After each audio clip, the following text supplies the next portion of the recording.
Aunty তুমি কোথায় যাচ্ছ? তুমি কিন্তু আমাদের কিছু না বলে কোথাও যেতে পারবে না। মা, আজকে আমি চলে যাব। তুমি কোথায় যাচ্ছ বলো আমাদেরকে। কোথাও যাচ্ছি না, ব্যাগটা গুছিয়ে রাখছি, যদি কোথাও যাওয়ার দরকার পড়ে সেই জন্যে। আন্টি তুমি মনে মনে কিছু একটা ঠিক করেছো, আর সেটা তুমি আমাদের বলছো না। মা, তোমাকে আবারও বলছি, তোমার একার পক্ষে রোহিত আঙ্কেলকে খুঁজে বার করা অসম্ভব। তুমি বলো রোহিত আঙ্কেলকে তুমি কোথায় খুঁজতে যেতে চাও, আমি যাব তোমার সাথে। তুমি কি ভাবছো তুমি রোহিত আঙ্কেল ওই বোনের বাড়ি যাবে নাকি? বোকার মতন কথা বলিস না টিঙ্কা। আমি ওদের বাড়িতে গিয়ে থাকবো? ওদের বাড়িতে যাব? ওরা আমায় থাকতে দেবে? তাহলে তুমি কোথায় যাচ্ছ? জেঠি ঠাম্মা শুনলেও তো জিজ্ঞাসা করবে। জেঠিমা যদি জিজ্ঞেস করেন তোরা সামলাবি। আরে তুমি কোথায় যাচ্ছ সেটা বলবে তো আমাদেরকে। সত্যি কথা বলতে কি, আমি নিজেও জানি না আমি কোথায় যাচ্ছি, তবে যদি যাবার দরকার পড়ে তাহলে যেতে হবে। আন্টি তুমি কি ঠিক করেছো একটু বলবে? কারোর সাথে কি কথা বলেছো? মানে কেউ কি কিছু বলেছে? ব্যাপারটা কি কিছু এগিয়েছে সেটা অন্তত বলো আমাদের। আমি কারো কাছে কিছু বলতে পারবো না, এ বিষয়ে আমি প্রতিশ্রুতিবদ্ধ। আমাকে কেউ কিছু জিজ্ঞেস করো না, আমি কাউকে কিছু বলতে পারবো না।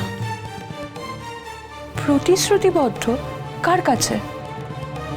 না, আমি বুঝতে পারছি না মা, তুমি এই সমস্যাটা থেকে আমাদেরকে দূরে সরিয়ে রাখছো কেন? এটা তো তোমার একার সমস্যা নয়, আমাদের সবার সমস্যা। হ্যাঁ ডিঙ্কা, সে তো নিশ্চয়ই, সমস্যাটা তো আমাদের সবারই। আমি জানি তোরা তোদের মতন করে চেষ্টা করবি, আমিও একটু আমার মতন করে চেষ্টা করি। তুমি কি চেষ্টা করবে আন্টি? কোথায় যাচ্ছ সেটাই তো আমরা বুঝতে পারছি না। আর তোমার যদি কোনো বিপদ হয় তখন আমরা কি করব? আমাদের তো একুল ওকুল দুকুলই যাবে। মা, তোমায় কি কেউ কিছু বলেছে? তুমি কি থানা পুলিশ করেছো? রোহিত আঙ্কেলের কোনো বন্ধুর সঙ্গে কথা বলেছো? কেন তোমার এরকম মনে হচ্ছে যে তোমাকে কোথাও যেতে হবে সেটা আমাদেরকে বলো। তোমায় কি কেউ কিছু আভাস দিয়েছে?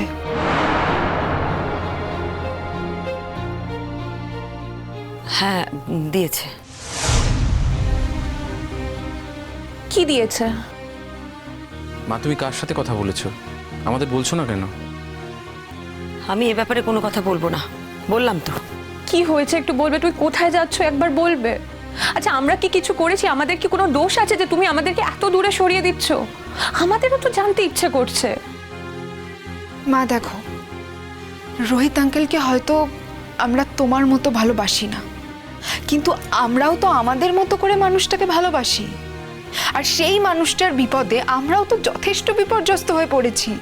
মা, তুমি যদি কোনো পথ পেয়ে থাকো সেই পথটা আমাদেরকেও জানাও না। তুমি জানো ঐতিহ্য কতটা টেনশন করছে? কেন টেনশন করছে? ঐতিহ্যের এখন নতুন চাকরি, ওকে বল কাজে মন দিতে, মন দিয়ে চাকরি করতে। ওকে এখন এসব ব্যাপারে মাথা ঘামাতে হবে না। তুমি এই কথাটা তো আমাকে বলতে পারবে না মা, আমাকে তো মাথা ঘামাতেই হবে। শোনো না, তুমি যদি অর্ণা কিংবা দিটির সামনে কথা বলতে না চাও আমায় বলো, আমি ওদেরকে বলছি ওরা বাইরে চলে যাবে। তুমি আমাকে বলো। আমার আলাদা করে কিছু বলার নেই ডিঙ্কা। আর আমি এখন ব্যাগ গুছাচ্ছি মানে যে এক্ষুনি কোথাও চলে যাব তাও তো নয়, গুছিয়ে রাখছি। যদি যদি কোনো খবর আসে তখন তো আমায় যেতে হবে, সেই জন্য গুছিয়ে রাখছি। কি খবর আসবে আন্টি? রোহিত আঙ্কেলের খবর তো তো সেখানে তুমি একা গিয়ে কি করবে? মা, আবারও তোমায় বলছি, তোমার একার পক্ষে কিন্তু রোহিত আঙ্কেলকে উদ্ধার করা সম্ভব নয়। তোমার তো পুলিশের সাহায্য নিতে হবে, তাই না? তোরা কেন ভাবছিস বলতো যে আমার বুদ্ধিশুদ্ধির লোক পেয়েছে? আমার বুদ্ধিশুদ্ধির লোক পাইনি, আমার বুদ্ধি আছে। আমাকে একটু সময় দে, আমাকে একটু ভাবতে দে। শুধু শুধু আমাকে কোনো কিছু জিজ্ঞেস করিস না, আমি বলবো না।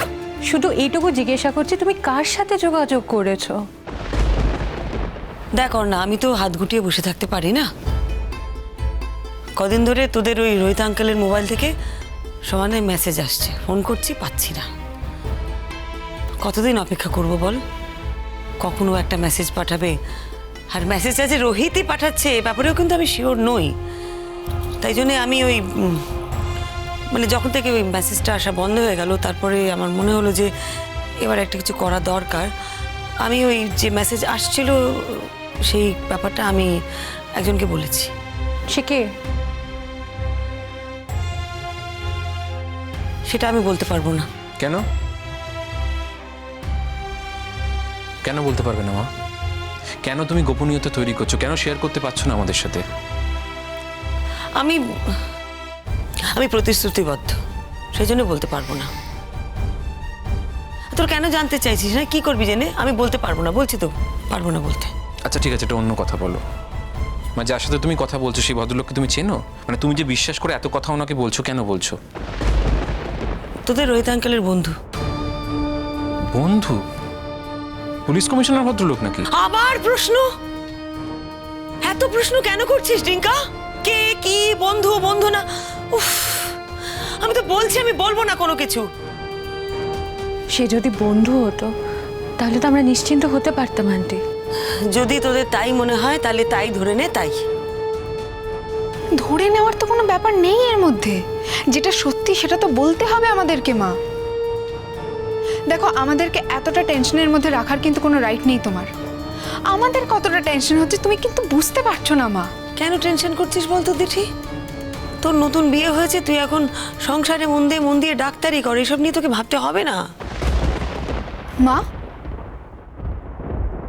তোমার কি মনে হয় বলো তো, যে আমার মন বলে কিচ্ছু নেই? আমি এতটাই স্বার্থপর যে আমার বাড়িতে এত বড় একটা দুর্ঘটনা ঘটে যাচ্ছে আর আমি এগুলো নিয়ে কিচ্ছু ভাববো না, মন দিয়ে সংসার করব, ডাক্তারি করব।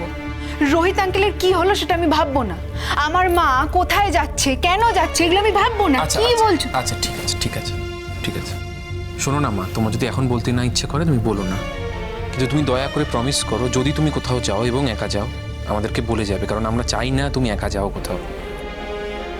কিন্তু সবটাই পরিস্থিতির উপর নির্ভর করছে। মানে পরিস্থিতি যেরকম হবে আমাকে সেরকমই করতে হবে। এখনো পরিস্থিতি সেরকম হয়নি, মানে আমার কাছে এখনো কোনো ইনস্ট্রাকশন আসেনি, কিন্তু যদি কোনো ইনস্ট্রাকশন আসে আমাকে সেটা ফলো করতে হবে। আমি এখনো যখন কিছু হয়নি, তোরা আমাকে এত কথা কেন জিজ্ঞেস করছিস বলতো? আমার মনে হয় এটা নিয়ে এখন কথা বলার কোনো দরকার নেই। আন্টি, কালকে তুমি অফিসে গেছিলে, অফিসে কি কারোর সঙ্গে কোনো কথা হয়েছে? এত গোয়েন্দার মতন প্রশ্ন করছিস কেন আমাকে তুই? অর্ণা, আমি তো বলেছি আমি এই বিষয়টা নিয়ে কথা বলতে চাই না। মানে আমি জীবনে কি চাইবো কি চাইবো না সেই অধিকারটুকুনি কি আমার নেই? তোমার মনে হচ্ছে যে এই সংসারে তোমার কোনো প্রয়োজন নেই, কিন্তু আমাদের মনে হচ্ছে তোমার প্রয়োজন আছে। আমাদের একদিনও চলবে না তোমাকে ছাড়া। কেন রে? তোর তো ছোট বৌদি এসে গেছে, শিক্ষায় দীক্ষায় রূপে গুণে 1 নম্বর। বাড়ির মেয়েদের মধ্যে 1 নম্বর 2 নম্বর হয় মা? আমাদের কাছে তো সব সন্তানই সমান। হ্যাঁ, এটা ঠিক যে বড়র প্রতি দুর্বলতা একটু বেশিই থাকে। ছোটুর থেকে বাবুর প্রতি দুর্বলতা আমার বেশি ছিল, তোর মায়েরও তাই ছিল। এই নিয়ে ছোটুরও খুব রাগ ছিল। ছোটবেলা থেকে বলতো যে বাবা মা তোমরা তোমরা আমার থেকে দাদাকে বেশি ভালোবাসো। তারপর নিজেই একদিন দাদার মায়ায় জড়িয়ে পড়ল। আর আজ যদি তুমি চলে যাও ছেলেটা বড় আঘাত পাবে মা। কখনো না, ওর কোনো আঘাত লাগবে না। ছোট পাল্টে গেছে বাবা, এখন ওর বিয়ে হয়ে গেছে, ওর বউ এসেছে, ওর আর কিসের দুঃখ, কিসের কষ্ট? এমন মেয়ে ওর বউ হয়ে এসেছে যেটা ও কোনোদিনও আশাই করেনি। এত ভালো এত শিক্ষিত মেয়ে ওর চোখের সামনে ওর বাড়িতে ঘুরে বেড়াচ্ছে, ওর আর কোনো ভাবনা নেই, ওর আর কোনো দুঃখ নেই বাবা।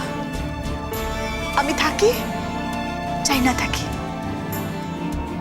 তাদের কিচ্ছু আসে যায় না। আলবাত যায় আসে। যদি এসেই যেত তাহলে এভাবে বউয়ের হয়ে আমার সাথে ঝগড়া করতে আসতো না। ওসব কথা তুমি ভুলে যাও। নতুন বউ তো, তাকে তো তুমি বড্ড ভালোবাসতে বলো। এই কদিন ধরে তোমার মন খারাপ, তাই হয়তো তুমি বিরূপ হয়েছো। আর সেই কারণেই হয়তো ঠিক আছে, আমি না হয় বিরূপ হয়েছি। আমি যদি কারোর উপর বিরূপ হয়েই থাকি আমি আমি তাকে মানিয়েও নিতাম, আমি তাকে মেনেও নিতাম, কিন্তু তার মধ্যে ছোট ঢোকার কি ছিল? হ্যাঁ, ও কি ভাবছে হ্যাঁ যে ওর বউকে আমি একেবারে অত্যাচারে অত্যাচারে শেষ করে দিচ্ছি? হ্যাঁ? ওর বউ তো কিছু কম বলেনি, ওর বউ তো সমানে মুখে মুখে আমার সাথে তর্ক করেছে। ও কি চুপ করেছিল? ছোটর আমাদের মধ্যে ঢোকার কি ছিল? আগ বাড়িয়ে কথা বলার কি ছিল? আমি ছোটুর সাথে কথা বলবো মা, সত্যি তো। দিঠির প্রতি যদি তুমি কোনো কারণে অসন্তুষ্ট হও তাহলে সে ব্যাপারে দিঠি কথা বলবে। এমন তো নয় যে দিঠি কথা বলতে পারে না। ছোটুর কি দরকার ছিল আগ বাড়িয়ে কথা বলার? আমি কথা বলবো মা। আর আমরাও তো তোমাকে অনেক কথা বলেছি মা। দেখো, তুমি তো ওর বড় দিদির মতো, তাই তুমি ওকে আগলে রাখবে। আর সেটা তো তুমি রেখেও ছিলে। ওর যখন বিয়ে হয়নি তখন তো তুমি ওকে ছোট বোনের মতোই আগলে রেখেছো।